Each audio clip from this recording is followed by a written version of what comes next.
Hi, Ginger Lynn here.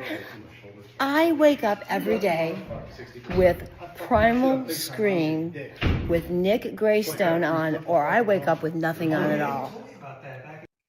Hi, this is Christy Canyon, and you are watching Primal Scream with me. I mean, Nicholas Graystone. Excellent. Thank you so much. I love it. Me. It's me. That's okay. It is you. It's always been you, Christy. Thank you so much. Yo, what's up, y'all? It's King DMC and the place to be. I got one thing to say. The only place for you to be, because I know a lot about places to be, is rocking and rolling and hipping and hopping and not stopping with Primal Scream and Nick Graystone. Rah!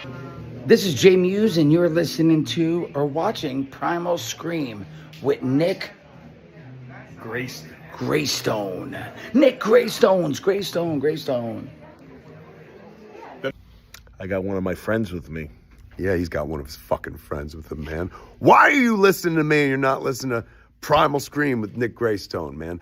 What the fuck are you wasting your time for? Why would you listen to Silent Bill when you could be listening to Primal Scream? Look at this. Look at that. Look at this. Primal Scream, kids. Stick it in your fucking ear right now. Hey, kitties, what up? Welcome to Primal Scream. This is your host, Nick Graystone. For the next hour, we're going to talk about fantasy, reality, and everything in between. Let's go. What up, kitties? What's going on? Nick Graystone in his house for another episode of Primal Scream. Kids, not going to lie. I'm not really fond of the Grim Reaper this week or the last couple of weeks. He has struck, or she, I don't know what they're identifying as now, but whatever, they have struck really close to home. And Optimus Prime today, Hayden Panettiere like last week, Storm from American Gladiators, just unbelievable. And then this week, I'm going to start off with Dolly Parton. So Dolly Parton, to me, she is a global treasure. Originally, I said she's a national treasure. She's a global, intergalactic treasure. You know what? This woman was a pioneer in everything that she touched. They have an amusement park named after her. I mean, like, shit. Like, just a queen. A literal queen. Just amazing. Such a positive energy that she put out in this world. She did right by everything that she, like, was involved with, like, you know, helping less fortunate, donating to all different causes and everything. And I just think that she did it because she was just a good person. She didn't need the pat on the back or the accolades or anything, you know, like such an amazing woman that we lost. So amazing that the president of the United States requested that the flags be put down at half-staff until next week.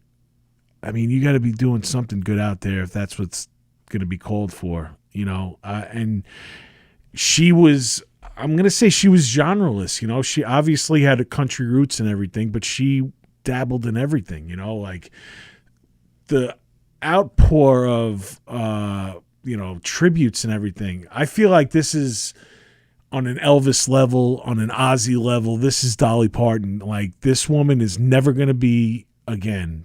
There's never going to be another Dolly Parton. You know, like, so many people loved her. She got to work with Motley Crue. Like, she redid Home Sweet Home with them, which was an amazing thing for me to hear as a fan and stuff.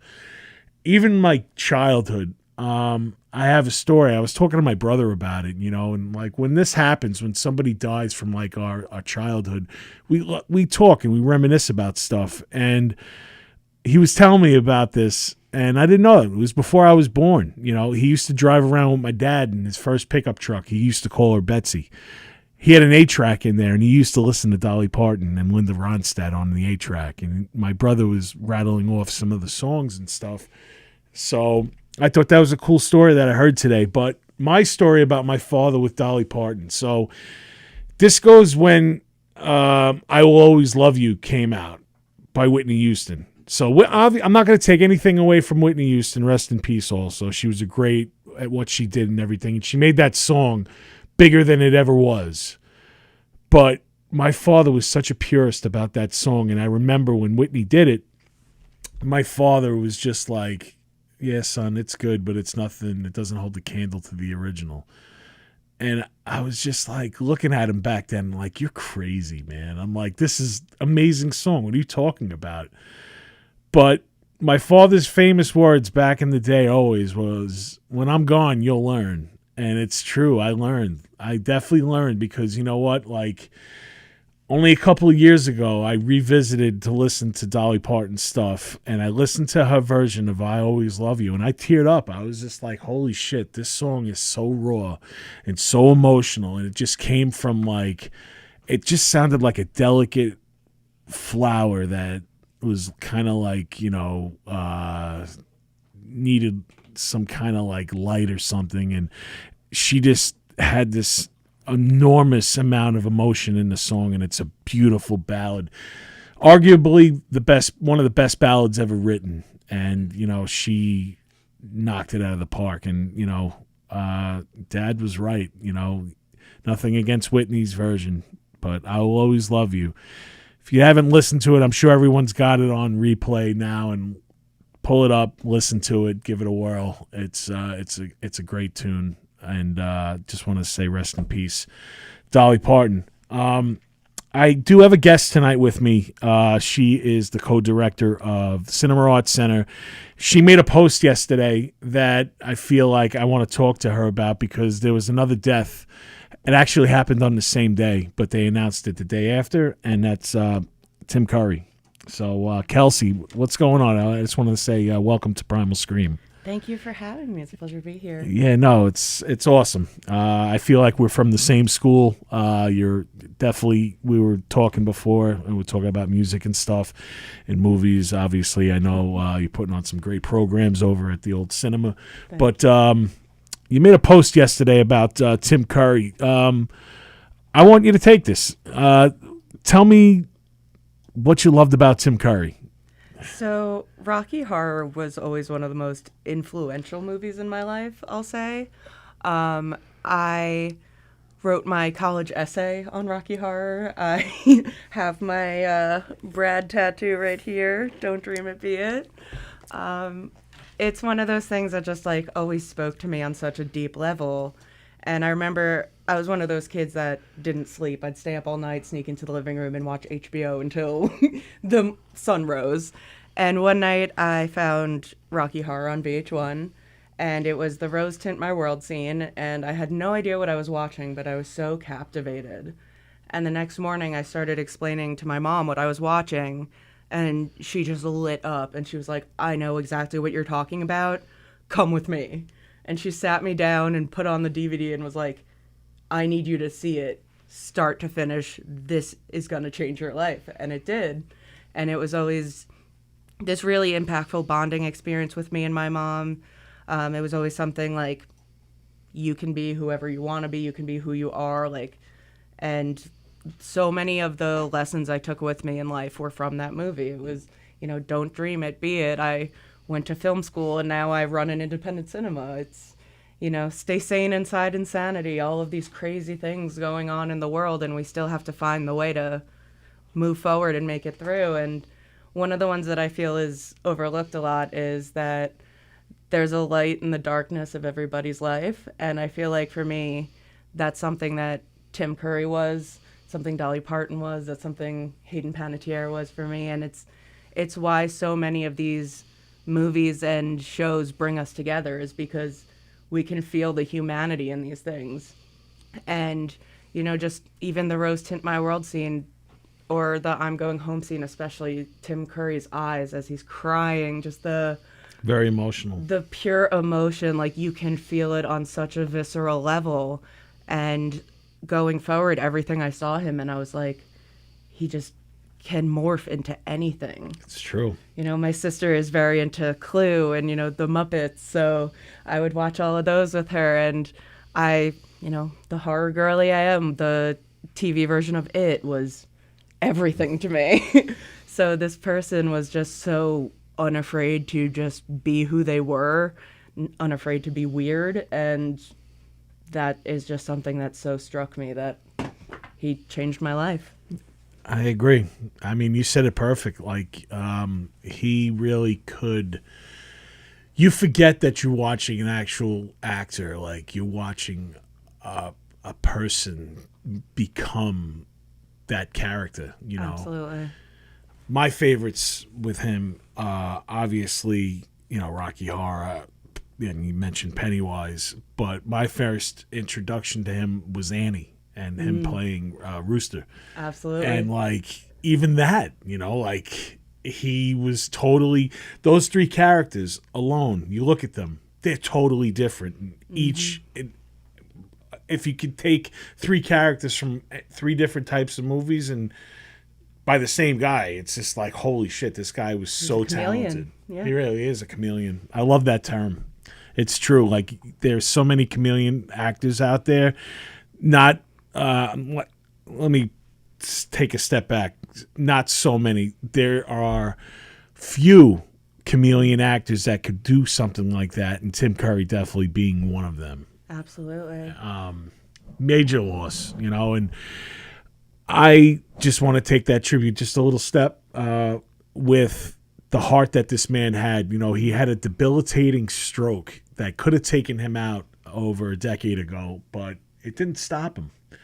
Oh, he still wanted to see every He fan still at wanted every to meet convention. everyone, you know, and that's when I met him. Like, I went to HorrorCon, Monster Mania Con with my ex and Zozo when she was like 3 or 4, and we met him. And I just remember, you know, seeing him. It was bittersweet because I saw the condition that he was in, but he was still charming. Like, he was such a gentleman. Like, he was just sitting there and, like, he had a smile on his face and he was just, like, mesmerized with Zoe. He was just looking at her and he was like, said nice to meet you to both of them. And then he looked back at me and he was just like, you got a lovely family. Yeah. He's like, cherish that. And I was just like, wow, man. I was like, this guy's cool. So Yeah, I even just met him. 2021 was New York Comic Con where I got to meet him, and he was in a much worse state at that point. Yeah. But even still, I had my Rocky Horror shirt. My friend, I made her, she only knew him from Beauty and the Beast 2, The Christmas Story. I was like, hey, if he can reach her, that's cool. That's crossing genres. It is. And he just laughed at seeing this shirt of hers of just this obscure Disney character. And even though he couldn't say much, you could just see how happy it made him that, like, these small things were still continuing. And he even, like, just, like, reached out to, like, grab our hands and just, like, you know, have that moment of just appreciating us being there. And it was so meaningful because he didn't have to be. You know what? Maybe he was there. He was there for us when we were younger and we were outcasts and stuff. And maybe we were there for him in his third act. You don't know. You know, I mean, I feel like it kept his spirits up and gave him a reason to just do it, you know, Absolutely. rather than just be a recluse and stuff. So the heart, you know, he had a heart, man. And I'm just, thank you. Thank you, Tim Curry, for the years and years of great entertainment and memories and lines that I will always repeat. And, of course, don't dream it, be it. You know, it's the truth. It is, yes. And we will continue to do Rocky Horror with a live shadowcast twice a year at the Cinema Arts Center. We have Amen. no plans on stopping. And No. his legacy no. will live on. Absolutely. The movie will live on. It's a generational thing. It's always passing the torch to the next generation to watch it because they don't make movies like that Absolutely. anymore, you know. So, and I was telling you about this because this is cool. We got into a little discussion about punk music and stuff. Last night, I got to check out the No Effects documentary, 40 Years of Fucking Up. And, you know, they're making its rounds right now in like art houses or whatever. And I was saying that it would probably be cool if we could get it at Cinema Arts Center, because it's one of those documentaries. You know, growing up, I was always a No Effects fan. It was a band that kind of stayed true to themselves. They went against the grain. They were brought up with like Green Day and Offspring and Rancid, Absolutely. where all those bands went to the next level because they signed with a major, and No Effects was like, nah, fuck that. You know what? We're going to start our own label. We're going to do it our way. And so I'm not trying to give away much of the thing, but Fat Mike in the beginning of the documentary sitting there, and he's like, look, I've been kicking around the idea of doing a final tour, not for a cash grab, but I want to set my brothers up in the band so we can retire comfortably. And I have a number in my head where I think I can get to if we continue to go against the grain, set up a world tour on our terms. And they go through the numbers at the end of the documentary on like what they actually made. And on that final 13-month run, they made more money than they did in 25 years. Wow. And it just goes to show you that these dudes did it the right way, you know? Yeah. If I'm not taking away from these bands when I say this, but if the Sex Pistols and Green Day are in the Rock and Roll Hall of Fame, there is no reason why this band should not be even on a fucking nomination. They are, to me, the Motley Crue of punk. Like, they don't have the respect of the big boys because they didn't play along with the rules. Yeah. They were just like, fuck you, we're No Effects, we're going to do it our way. Fuck you, we're Motley Crue, we're going to do it our way. Fuck you, I won't do what you tell me. Fuck you, I won't do what you tell me. You know, exactly. So, like, just seeing it. I love seeing these documentaries that, like, leave... Like, last night, like, I had a long drive home, and I was, like, all these thoughts were, like, rattling in my head because I was thinking about growing up with my friends on the train, going to see No Effects for $15 and just like having the time of our life. And it was just like time that I'll never get back again. But I was able to relive it one more time watching these guys on the screen doing it. And it's just cool. That's the kind of spirit that I'm really trying to like reinvigorate since I've like become co-director at the cinema. I've really been trying to bring that independent spirit back. You know, we're one of the oldest independent cinemas on the island, and that means we get the opportunity to show things that other people don't. You know, the things that AMC isn't going to show, the things that Regal's not going to show, we get the chance to do that. And part of that is because we have that independent spirit. It's about supporting the community, supporting the arts and the mission, not just like selling out for the culture. So things like this, where it's like, it's No Effects, it's them telling their story, doing it on their own terms. That's the kind of thing we advocate for, and that's the kind of thing we want to do. So you're doing it. Like, yeah. I told you this, like, when I emailed you back and asked you about the first, I just want to say, you know, I'm very appreciative that Cinema Arts Center has always been a sponsor of this show. Like, you guys have stuck with me since the beginning, and like, I just love to see, it's almost like a rebirth since you've gotten to this role, because it's kind of like the direction I'm seeing it already unfold, like what you're bringing into it, you know, and it's exactly perfect. It's a perfect. It's a perfect thing. I could see that, like, the influence that you put into it, you know, because I think we first crossed paths maybe last year or a year and a half ago when they had the trauma thing. Yeah, when we did the Toxie double feature. Yeah, which was cool as shit. You know, like, Trauma is one of those brands that, like, you know, definitely. totally do it yourself, you know, and went against every rule. Yeah, and I mean, that was the night we literally had the HVAC open on the merch table, and we still made it work. Toxie was there with a mop. It was handled, you know? Yeah, I remember that. I totally forgot about that. But, like, that's the kind of spirit. It's like anything can happen, and we find a way to make it work. Yeah, I remember that. And then we did. We did. You know, it was really awesome. That was a cool thing. They showed the original Toxic Avenger, and then they showed Mr. Melvin, Yep. which is the cut of 2 and 3. It was the first time I met Mitch Cohen. Mitch Cohen was one of the he played Toxie in the original, and then I had Rick Collins there, Lloyd obviously, at the helm. It's amazing. Lloyd's spirit, man. He still has it, right? He's so Feisty man. right. I have to be careful with that one. Absolutely. Yeah, totally. He's so funny. Like I got to spend some time with Lloyd, and he calls me nephew, and he's always saying like, "Oh, it's so good to have my nephew around. I don't have to worry about anyone taking advantage of me." And like he's just, I know the man like on a personal level, and he's pretty funny. Oh yeah, the moment you meet him, he's like, "Oh, you're my new best friend. Let's hang out." Exactly. He always makes you feel like welcome and part of the crew or whatever, Yeah.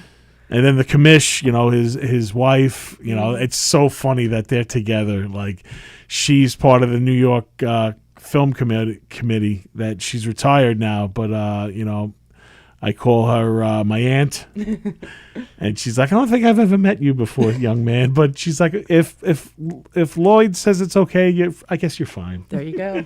Lloyd approved. Yes, Lloyd definitely approved. So you said you went to school for film. So I guess, and growing up with Rocky Horror. So when did you realize? I guess it's Rocky Horror is what made you really want to go this route, or like what was your first loves in the film? It's hard to say if there was a first love because this is just kind of how I was raised. Yeah. My mom always says like the first movie I saw in theaters was The Lion King when I was 1 year old, and I was enthralled, and Free Willy when I was 2, and it was just these things that just I was always captivated by what was on screen. And I think for me a large part of why it became such a big part of my life is that whenever I would watch something, my parents would always turn to me and my sister immediately once the credits started rolling. "So what did you think?"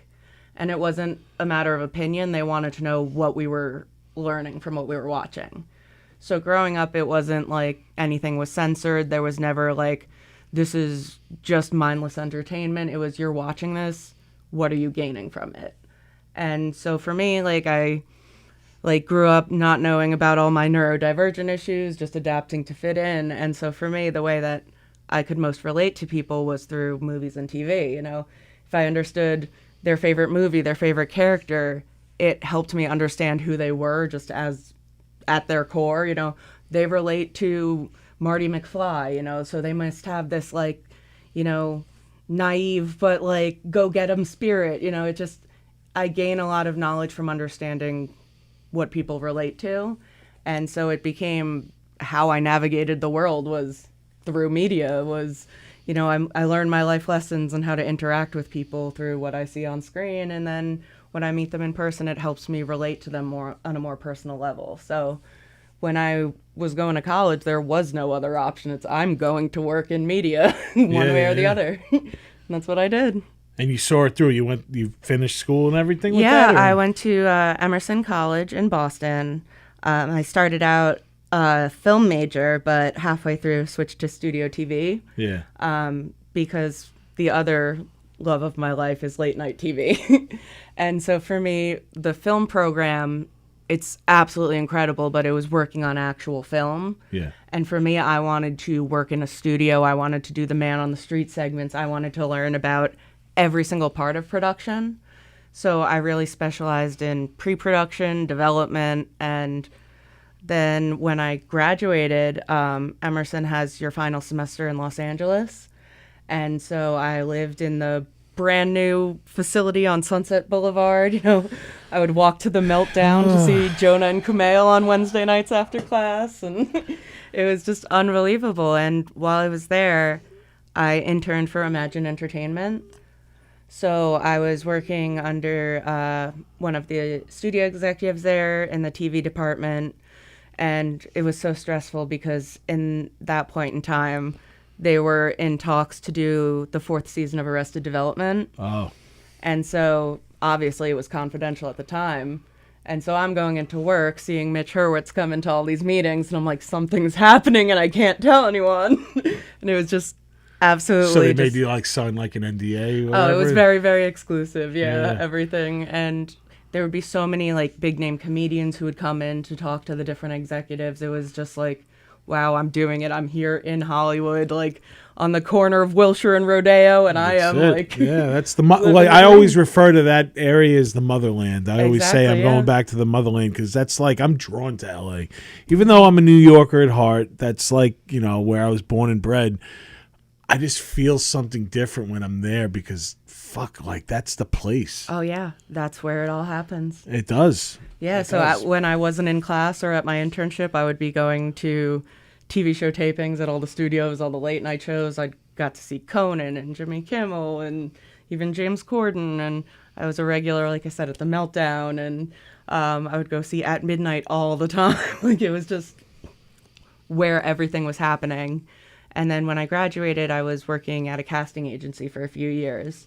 And then it kind of got to the point where it was like a lot of structural changes. And then when the pandemic hit, I came home and it just became something where I had to adapt because I came home before the pandemic and was doing some freelance stuff in New York City. So I did like the VMAs and like other award shows, Yeah. working credentials. And then when the pandemic hit, it was, well, what do I do now? I can't do freelance.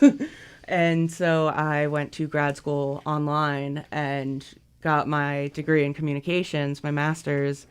And then it was like, okay, well, what do I do with my life? So I got a job at the local movie theater where they do Rocky Horror and where I got to see The Room and all these other fun stuff and figured, hey, I'll just, figure out my life. But in the meantime, I can watch some good movies. And less than 2 years later, I'm the co-director. Yeah, absolutely. Wow. It's funny how shit works out. Yeah. And especially like, the possibilities there, I feel, are endless. I mean, it's a great spot to have. It's the only really spot like I feel around yeah. in that area, I really try to reinforce the concept of the third space. It's that it's not work, it's not home, it's this third space you can go and interact with people and just socialize. It's the social space. And that's what I'm trying to make us, and it's, for me, really rooted in all of the conventions I went to growing up. Yeah. I went to my first San Diego Comic-Con when I was 17, and I have not stopped going to conventions since. I go to Monster Mania. This year, for the first time, it's like unbelievable to say, but I have a professional badge for New York Comic-Con. There you go. And it's like, wow, You're on the other side of the table. Exactly. And I remember the first ever Comic-Con I went to, San Diego 2011. One of the first panels I saw was Game of Thrones, the first season. And it was The best season. Yes. It was one of those things where my dad loved the show and I had never seen it before, but the sizzle reel was like literally life-changing. Sure. And they gave out like a copy of the book to everyone in the audience, and I went home, binged the first season, read the book, then read the next 4 books because all of them were out then, and there's still only 5, but Yeah. that's another story. But it was just one of those things where I told myself my goal is to be on one of those panels one day. Hell yeah. And it's like, it hasn't happened yet, but now I'm a professional at Comic-Con, so sky's the limit. You know what? Like when you get put in those situations and stuff and you start rubbing elbows, you just got to make yourself, the opportunity. It's not going to be handed to Exactly. you. So, I mean, you have the gift of gab. You could do it. You talk. People know that you're coming from a pure place. So, I mean, honestly, that's what the fuck I do. I just be me. If you can never take that away from you if you just be yourself and then you make your own, way. Yeah, a lot of people like to say that like the key to communication is honesty. I like to say it's authenticity. Yeah. Because you can be honest, but if you're not being honest with who you are, it Right. doesn't really matter. People can tell that you're not genuine in what you're saying. Absolutely. So like we said with Tim Curry, it's okay to be weird. It's okay to be out there. And my goal is to make everyone else feel the same thing. And that's why I want to have these events where it's like, yeah, come be weird, do whatever, watch a stupid movie. We're having a good time together. It's an escape. Exactly. That's what cinema for always was for me growing up. Like like how you said how you like could not judge somebody, but see like where they're coming from, Yeah, like just with their understand loves. them. Yeah, totally. You know, like I don't know, I got lost in so many different movies when I was a kid because I felt a connection. So that's like when these tributes that I do are coming from a place where I feel like they're my friends. Like I knew them for so long because I constantly went back and watched these things and grew up with them and like have so many memories and I don't remember a lot of shit, but I remember the stuff like to me that matters. And you know, like Remember how it made you feel? yeah, like the first time I saw Freddy Krueger on the big screen, it was a sold out Dream Warriors. My dad took me and my brother. It was right up the block actually at Levittown, Lowe's. And that time that Freddy, the first time he comes on screen, he turns the corner. The fucking audience erupted, and at that point, he was a rock star. You know, so it was unbelievable. I still get fucking chills talking about it. Oh yeah, and it's even like just small moments. Like when I was a senior in high school, I saw Zombieland in the theater, and just that opening scene, the With music Whom the Bell with the Tolls? slow motion, exactly. It like the shivers that went down my spine, and I was like, "This is cinema," you know. Like, and it's just stupid, like zombies getting killed in slow motion, but you're like, "This is what it's all about." It is absolutely. The movie that really changed me too, growing up. I always referred to my guy, but it's Kevin Smith. Absolutely. Was Chasing Amy. You know, Chasing Amy. For me, it just opened up so many doors. Like I'm like, this movie, you could be talking crude and off colored jokes or whatever, but there's so much fucking heart within this movie, and it makes you rethink your own perspective on life. Holy shit. Yeah. And it's, I remember I saw it in the movie theaters like 8 times, and I bought it. When this is when VHSs, when they first came out, they were expensive. And I remember buying it from the video store from them when it first came out. I'm like, you have to order me a copy because I need it. And it was fucking $85, but I didn't care at that point. I bought some it. things you need to have. I was like that when actually my favorite Kevin Smith movie is a weird choice. It's Zack and Mary Make a Porno. Oh my God, but that's so much heart too. And that's the thing. My favorite kinds of movies are the ones that are just so true to life in the sense that you don't need all the crazy effects. You don't need all this stuff. It's just the emotion. Humanity. Yeah. Yeah. So that's one of my absolute favorites. And it's like, it's ridiculous Star Wars porn, but it's the most emotional thing I've ever seen. No, it's definitely, you definitely squirting some tears at the end of that movie, like 100%. Like,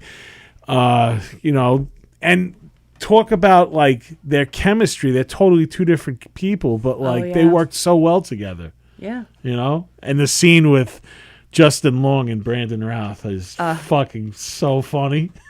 Absolutely. And that was a hard one for me because I always had unique taste, and growing up my biggest crush was Justin Long. Was it? I had an accepted movie poster in my bedroom. All my friends were like, "Oh, Chad Michael Murray," and I'm like, "Oh, Justin Long," So for me, when that was a came hard out, one to watch. It was so funny. Randy St. Randy. Yes. Exactly. Well, I'm in, these types of movies with all men cast. Like what? Like Glenn Gary, Glenn Ross? No. Oh my God, that's so funny. Although speaking of Justin Long, I did get in trouble with my friends making them watch Tusk. Oh, yeah. Speaking of Kevin Smith? Yeah, Kevin Smith and Justin Long. That was, I think I may have scarred them for life. I came on too strong. But now I tell them, you got to give them a preface. At least it's not Tusk. And they're like, all right, fine. And you know what? Like, to me, Tusk, it's out there and crazy and everything, and it's definitely not for everyone. But there's so many much worse things. Oh, yeah. And it's just the concept of it and just, like, the comedic touches, like the handlebar mustache, like the tusks that he had. Like, come on. It's, like, so... I'm hoping that he finishes that trilogy and gives us Moose Jaws. Because, like, I'm in his ear, and I'm hoping that this little thing that we're doing, the shark that roared, gets him back in that mindset to do Moose Jaws, because I was on a Jay and Silent Bob cruise, and they did a screen reading Yes. of Moose Jaws, and it was like the first, I don't know, maybe like 50 pages or whatever. It was fucking hysterical. Oh, I bet. Yeah. No, But it's not gotta for be everyone. incredible. Yeah. But it was definitely funny, and I'd love to see the conclusion of it because Jaws is my favorite movie of all Yeah. time. And then just having him put his spin on it, and no shark, and it's a fucking moose, a killer moose Oh, in so Canada. good, yeah. Like, you can't. To me, you can't beat that. Yeah, he's one of the people that I had a random encounter with at San Diego Comic-Con one year, where it was Kevin Smith was walking just from his hotel room to host a panel in Hall H where there's 9,000 seats, and he just stepped on the escalator next to me and no one else seemed to notice him. And I was like, is this really happening? Like, that's fucking Kevin Smith, guys. No one reacted. And so I was just like talking to him, and it was one of those like 2-story escalators. And we're Perfect. just like, yeah, vibing out. I got my picture with him, and then he's like, see you later, and then leaves, and then he gets swarmed by a crowd. Yeah. And I was like, I just had a magical moment with Kevin Smith on the escalator. Yeah, he's one of a kind, man. Yeah. It's like really cool. I can actually call him like one of my friends because now it's like on a personal level. Like, he'll ask me how Zozo's doing, Yeah. and like he genuinely cares, like, and it's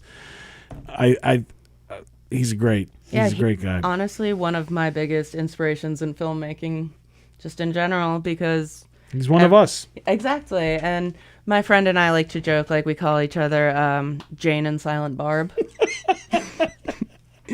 And so I always, He would get a kick out of yeah. it. So she's the Jane to my Silent Barb, and it's just who we've always been. Like we say, blunt woman in Chronica. That's us. Like it's just who we've always emulated. It's like they're just regular people who made movies with their friends, and And they never forgot where yeah. they came from. They brought them along. Like, Yeah. he always brings his friends back. Even the Secret Stash, it's somewhere that's so close to home that I've never been. Still? Oh, yeah. you still, gotta I've go check never it out. been, and I really want to go see the Quick Stop, see the Secret Stash. It's just, I feel like for me, it's like a pilgrimage that I have to make at this point. I say it all the time. I'm surprised that I don't have a restraining order at the fucking Smod Castle because, like, I'm always there. But when I step foot in there, to me, it's like my Graceland. I'm like looking around, and I'm like, fuck, man, this dude made these movies that speak to me on a level that I don't think anyone really could. Yeah, we showed the 25th anniversary of Dogma, and the moment the poster came in, I told our marketing director, that is mine, and if anyone tries to touch it, I'm fighting them in the parking lot. Sick. And now it's up in my apartment. Good. Yeah, no, that was great that he got the rights back because I know he was fighting for that for a long time. Yeah, I mean, for years, the only access I had to it was a knockoff, like, bootleg I got on eBay. Yeah. It's funny. He told everyone, like, he's like, it's easy. You can watch it on my fucking, our website. I can't post about it, but I'll let everyone know here. And he would tell people at events or whatever. And he goes, one day, we'll make an official release again. But it was held up for some reason, like, I don't understand. Like, out of all the movies, it must have been some kind of personal thing with, I think it was something with the owner of the Weinstein. rights, yeah. Yeah. Because it was owned by Miramax. Yeah. That's what he was saying. Like, he released the rights to so many other movies, and like for some reason he was Refused that just one, yeah. I don't know. Maybe he felt like he made his career, and maybe he wasn't loyal to him at that point. But dude, what the fuck are you gonna do? Yeah. You can't Get attach over it. yourself. Exactly. Fucking creep. Exactly, yeah. Ugh. So many things just like being held just by the worst of people for no reason. Right. I mean, he has. I think like he has his own like pop culture reference or whatever, like Weinstein. Yeah. Like, like, oh, what a fucking piece of shit. Exactly. So, speaking of the cinema, like, is there like let's just get into fantasy right now. Is there a dream person that you'd love to do an event there with? Like, maybe have like a some kind of special event, like, I don't know. There are two events that are like bucket list for me. Yeah. One of them is my personal hero in life, Judd Apatow. Long Island native, you know, big in the comedy scene. I wrote in high school. I was in a film studies elective, and I wrote my auteur theory paper on Judd Apatow. And my teacher's like, "Are you crazy?" And I was like, "Read it." And then afterwards, she's like, "That actually makes a lot of sense." So it's just definitely a personal hero of mine. I also would just think it would be fun to do. My favorite podcast is How Did This Get Made? Okay. And some of the hosts are from Long Island, and it's just a movie podcast about bad movies. I'd love to have them there. But yeah, it's one of those things where I get to literally just do whatever I want for my job, and it's like, hey, I like this person. Let's see if they'll come visit. Yeah. So with the Apatow thing now, what would you show? Like, if you could have him there and, like, maybe show, like, 2 of the movies or whatever, what are your favorites from him? So I have so many favorites from him, but something that I would really love to show with him would be Knocked Up. And for me, that was a movie I was obsessed with, and I was way too young to be obsessed with. But people think it's weird that it's one of my favorite movies. People are like, oh, it's such a problematic representation of women in movies. And I'm like, well, hold on, a feminist rant is coming. And I would really love the opportunity to talk to Judd Apatow about that representation of women in his movies and how people vilify him for that. And it is one of those things that it's not the best representation, but for me it was always, oh, this is how the guys I go to high school with see me. You know, it's like what I was saying. It's like pulling back the curtain a little bit so you get to see what they're really talking about. But then, like, a girl coming into the whole thing and just like, all right, yeah, I can hang with you fucking idiots. And, like, you know. But it's like, that's how the guys I hung out with talked, you know? Yeah. So it's like that thing of, I understand the guys I hang out with. I understand why they're treating that woman this way, portraying her that way, because that's what they think of us. But that doesn't mean that that's how women are in reality. It's just how certain people perceive them. And that's not a great portrayal, but it's representative of how a lot of people think. Absolutely.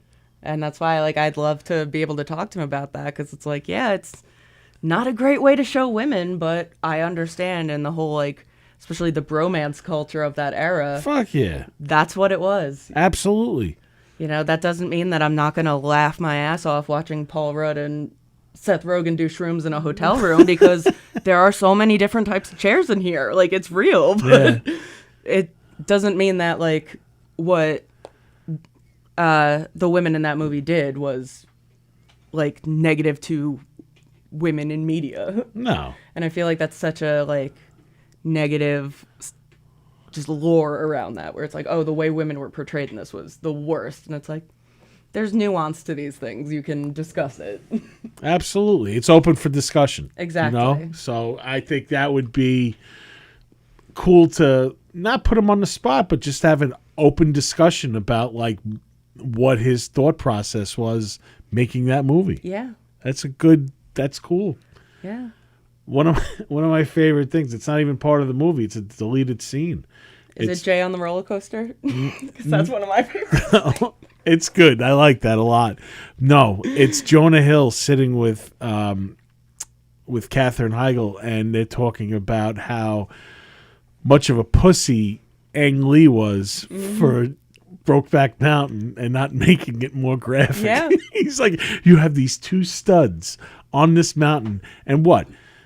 They're just gonna fucking have one little sex scene and that's it. I'm like, who are you fucking with? Who are you teasing? Exactly. It's so ridiculous. And, like, there's a point she's just sitting there and she's listening to him and she's like, I'm getting kind of turned on right now with what you're saying. Yes. Absolutely. And I'm sitting like, you know what? He's giving her that line, so it's kind of like he's making her on that level where she could just essentially be one of the guys and hang out and, like, you know, see, like, his point of view, even though it's ridiculous. Or I'm not sure if it's in Knocked Up or This Is 40, where she's like, I like Spider-Man. You know, it's like he goes to see it without her, and it's like that kind of thing where... It's Mrs. 40. Yeah, I thought so. Yeah. But there's that whole thing where it's like, yes, the men are acting this way towards the women, but the women just want to spend time with you, and they're still showing that. It's like, it's a They're way... putting in the effort. Exactly. And it's like, yeah, you just want time alone, but maybe I just want to watch Spider-Man too, you know? Like, what's wrong with that? Oh, my God. That's so funny. All right, so I asked you before, and today I'm part of an email with you, Yes. and we kind of made it official. So I want you to take the cake on here. I wrote that down for you. You have a special announcement for an event that's coming up. Yes, absolutely. So on Saturday, September 19th, we will be having a screening of the horror film Stream. The producers reached out, and it will be hosted by the lovely Nick here.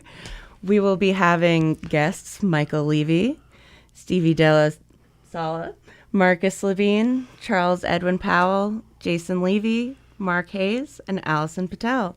And we'll be having as well that weekend the Bizarre Bazaar, where we'll have a lot of different horror-themed small businesses coming to show off their goodies. And part of the bazaar is the cast of Stream will have a table there set up for a meet and greet during the day. So it'll be a fun time. We'll have a discussion with them, and everyone will get to have a spooky weekend. That's going to be awesome. And I feel Stream right now, they're really pushing this sequel that's coming out, which is it's Tim Curry's last role. Yeah. So that's going to be pretty cool to talk about that. And these guys are great, you know, with all the success that they've had with Terrifier and everything. And now Stream, it looks like it's picking up like the steam is what they say. But yeah, I'm looking forward to it. I'm really appreciative that Marcus, he reached out to me and he was just like, do you know any theaters? And I'm like, oh, do I ever? And it was just like a perfect thing, you know? Yeah, absolutely. This is going to be awesome. And that is on Saturday, September 19th. So this year, like, I feel like it was not was it a weird year for cinema? But like, what were some of your favorite watches like of this year? Like, it could be movies, TV. I feel like this is the year that like cinema is back in a lot of ways, you know. I feel like during and post pandemic, a lot of people were kind of like apathetic. It was a lot of remakes, and there is still a lot of that stuff. But for me, there's so many more independent films that are really making a statement. A lot of, I mean, I'm a millennial hipster, so A24 is always going to be something that I love, but the drama was a really, really good one for me this year. Even stuff that we didn't show at the cinema, Project Hail Mary, I saw on the big screen, that was gorgeous. And even horror, I saw Over Your Dead Body by Jorma Taccone. Oh, yeah. One of the funniest things I've seen in forever, and that was a remake of a foreign film that had just been made. But Is that with Siegel? Yeah, Jason Segel and Samara Weaving. Okay, yeah. Juliette Lewis, Timothy Oliphant. Love Juliette Lewis. I just saw her in Rocky Horror on Broadway. How great was she? Oh, it was life-changing. Right? Yeah, she is just incredible. And Over Your Dead Body was so well done because I find that comedians can do horror really well. Oh, yeah. You know, it's the same thing with Zach Krieger. It's like they understand it. And he's got something coming out, too. Oh, yeah, right? The Evil Dead. Resident Evil. Resident Evil, yes. Yeah. Resident Evil. But with Jorma Taccone, I heard him talking on Love It or Leave It about how he edited the movie the same way he used to edit the Lonely Island sketches. Yeah. And you can tell when you're watching the movie because it's viscerally horrifying, but it's also really funny for no reason. And it's just so absurd. But again, it's just these humans who are showing their frustration with each other. And it's so funny and just so absurd. And I could not recommend it enough. Cool. Yeah, but even like the bigger ones, like Obsession is one that I love solely for the fact that it is causing so much discourse. And I feel like that is, for me, what movies are about. It's about... Yeah. And there may be some wildly dumb takes on what happened in that movie, but the fact that people are discussing it is making a difference, and it's making people go back into the theaters and see things again. And I saw it 6 times. Exactly, yeah. You know, I got the AMC A-lister so that I can see whatever I want as much as I want. Yeah, no, it was, Obsession, to me, it's definitely my favorite of the year. Yeah. The tone of it, the feelings that I got. I remember when I watched it the first time, and I was like, I will never watch this movie again because I'm literally sick to my stomach. I'm like, that's filmmaking. Like, I left that theater fucked up. So the following week, I went to go see Is God Is. I haven't gotten to see that one. I've heard it's Really beautiful. good. Yeah. It looks awesome. It's very cinematically cool. It's got some great cinematography in it and stuff. And the lead, the two girls are great, but Sterling K, like that dude. Oh, he is always incredible. Money. He's Yeah. great. He's a really wicked son of a bitch in this movie, and it's really good. So I finished watching that, and I'm leaving the theater, and I'm walking past, and I see Obsession's about to start, and I'm like, all right, fuck it. I'm Yeah, going to why go not? in, and I sat down, and I fell in love, and I'm like, oh my God, like Indy Navarrete? Oh my God. I feel like I think she's going to be in discussion right now for a possible nomination. You know? I believe without it, a doubt, yeah. right? Like, Yeah. I feel like all of them were great. You know, like they made you. I feel terrible, obviously, for the girl. Spoiler alert, or whatever. You know, Sarah. Her real name is shit. Yeah, no, I'm blanking on that. I forget. But she was great too, and Yeah, no, you they know were. the two dudes. I want to beat the shit out of them. But her, like, she really such a physical role for her, and Even like just the that lighting. final scene, the range of emotion she goes through, Yeah. like without even any transition, just absolutely through it. It is Pretty chilling. amazing. Yeah. And like some of the glitching stuff, and like her walking backwards, and the deep voice, and the face, just like there's so many different things that she does in that movie. Is so good, and for the budget it was made for, and for it Oh my to God, I like know. to make that type of money, like it's amazing. Especially when you see some of the other blockbusters that have come out, the budgets they've poured into it, And they versus don't what even make. get anything Yeah. for it. You know, like it's pretty crazy. Like they're making a place at the table, you know? Yeah.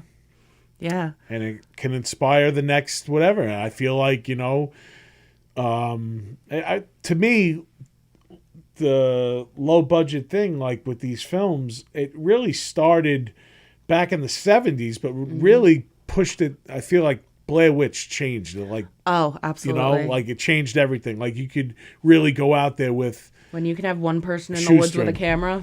and keep the people's attention and the way that it was edited and everything.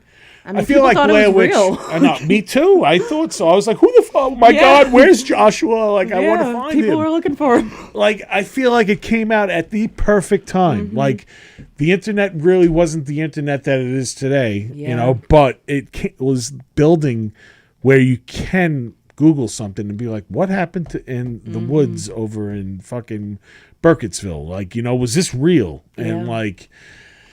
Yeah, I really do hope Curry does something next that continues to raise his value in his Oh, yeah. ball. You know, Absolutely. I would love to see, and I know he's talked about it in interviews or whatever.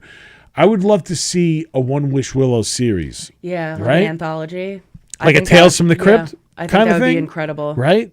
And it could just be like shit that happens because of the One Wish Willow, and it could be anything. Yeah, I really like that idea, especially because I feel like so many things are trying so hard to have a deeper meaning, and it's like it doesn't always have to be like this weird lore that's like Right. so deep and mysterious. It could just be a fucked up branch that when you snap it, things go bad. happen. Yeah, Yeah. Like the twig and what was that? Weapons. exactly. Right? But there are so many people who are mad that they didn't explore the One Wish Willow company more, and I'm like, no, I don't care about that. I No. want to know this story. Yeah, exactly. Like, I don't need to know the deep lore of the company and how it started. I don't give a shit. I want to see the, like, fallout of what happens when they make the wish. Yeah. No, absolutely. Definitely. And like I said, you could take it in so many different directions. Yeah. Like, you know, I would just love it. This cliffhanger episodes, like Tales from the Crypt, like just give me that. I'll fucking be a fan of that all day. Yeah, I mean, I grew up, one of my favorite things was Are You Afraid of the Dark? So, yeah. So that's good. what I want out of life, is that Yeah. kind of thing. And I love that. Like, Zozo watches that. I bought her the whole set a little while ago. It was on bootleg at one of the conventions, and I'm like, Yeah. just got to watch this. And she loves it, you know? Yeah. Dun, dun, dun, dun, dun, dun. The music and stuff. So good, yeah. So I wrote down a couple of the upcoming events at the cinema, so I'd love to plug that right now. Yeah. So coming up, we have August 29th is the all-night marathon, and it has a special theme. Yes, so I'm very excited about the all-nighter this year. I got to kind of lead the charge on this one, and there has been a little bit of pushback on the theme, but I think it's badass, and I don't That's good. care. It's different from... And that's the thing. We want to show that horror is for everyone, and there's different avenues to access it. So this year's theme is female revenge. So we just were able to put together our final lineup and order. So we'll be starting with Pearl in 35 millimeter, one of my favorites. I got my girl Pearl. Oh, there she is. She's definitely one of my favorites. We're going to be following that with the original Suspiria in 35 millimeter. Then we're going to be doing The Craft in 35 millimeter, followed by Ginger Snaps, and then we'll be ending with Jennifer's Body. All right, so there you go. Woman revenge. There's nothing worse than a woman scorned. Exactly. And especially if they have a hatchet or some witchcraft. Yes. Or they turn into wolves. Yeah. You never know. Wolves. Multiple, wolves. yes. Yes, we have two there. This one I'm really looking forward to. This is September 4th. It's Escape from New York with a live score with Alan Howarth. Yes. So those of you who do not know who Alan Howarth is, he's a composer. He did a lot of work with John Carpenter, probably prime John Carpenter. Yeah. And he's going to be performing live as We'll the be doing movie's the playing. live composition during the film, yeah. Which is badass. So you got the composer playing, and I've seen Alan do it before. It's really fucking cool. And Snake Plissken, one of the sickest bad boys, Kurt Russell, awesome John Carpenter movie. So that's on September 4th. September 21st, we have Dolph Lundgren in his house. In person. Wow. That is cool. Universal Soldier is going to be showing, and he's got a book too, right? Yeah, so the tickets come with a copy of the book, and then after the film, there will be a meet and greet. So he'll be doing a book signing. You'll get a chance to say hi, grab a picture, all that good stuff. There you go. Dolph Lundgren. He's a rocket scientist, I believe, on his Yeah, he is like a Mensa member or something like that. Like very intelligent. Astrophysicist or something crazy, yeah. So not only can he snap your neck physically, but he probably can mind fuck you too with some definitely some wizardry. So that is coming up. I don't have. You said that the on sale date for the 19th of September should be in the next day or so. Yeah, we should be uploading that onto our ticketing system. Again, shortly, so that's Saturday, September 19th. They're going to have the Bazaar during the day, some cool vendors and everything. A table set up for the following guests: Michael Levy, Steve Della Sala, Marcus Sublime, Charles Edwin Powell, who's also in one of my favorite movies, The Exorcist 3. Yes. Jason Levy, Mark Haynes, and Allison Patel, all great people. I know them all. They're going to be showing the movie Stream at night. I'm going to be moderating a Q&A. So come down, say what's up, and do some shopping because there's going to be some cool options available.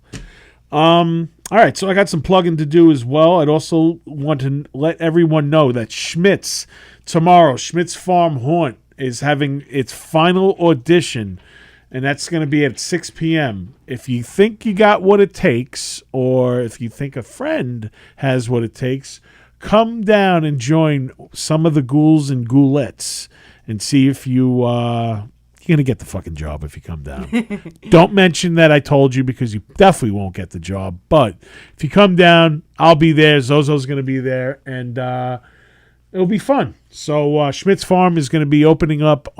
First opening night will be Saturday, September 26th. and we're going to be running the whole month of October. It's going to be awesome. Tickets are on sale right now. Avoid that last minute rush. Go there. Another shout out I want to give to is the Silence of the Lambs house. That's BuffaloBillsHouse.com.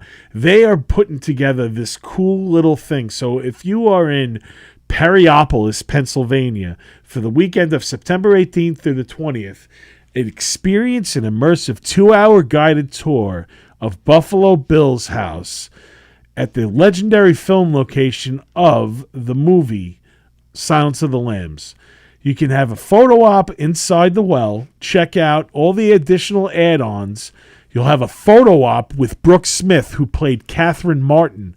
She's the girl that gets told to put the lotion on his skin, size 16, I think she was, something, I don't know. I forget. He asks what her size was and knocks the shit out of her and brings her to a house and all that crazy stuff. And Precious. Don't you make me hurt your dog. Put the fucking lotion in the basket. I have to look into that a bit myself. That Yeah, sounds right? fun. It's cool. I know the dude who owns the house. His name is Chris. He's really cool. He sells hot sauce, little stuffed Preciouses. Oh, I love it. Yeah, he actually owns the house. And they're going to be showing Silence of the Lambs on the 19th, followed by a live Q&A with Brooke. Brooke is really a sweetheart. She's represented by my friends Chris and Stacy of C&V Promotions. So check that out, www.buffalobillshouse.com. I'd also like to thank my sponsor, my other sponsor, Mr. Beery's. Kids, the clock is ticking. No time like the present. You got to go visit Mr. Beery's before February of 2027 because they will be shutting the doors. But we're going to do this until the wheels fall off. Every night of the month, every night of the week, there is something going on. Monday night is Mondayokey. Tuesday night is favorite vinyl night. Pick your favorite vinyl. Bring it there. They'll play a side for you. Or if you maybe tip the guy, maybe he'll even play the whole album. I'm sure if you bring a Dolly Parton record, he'll play the whole album. Or Rocky Horror. They can't turn it off because it's only getting started after the first side.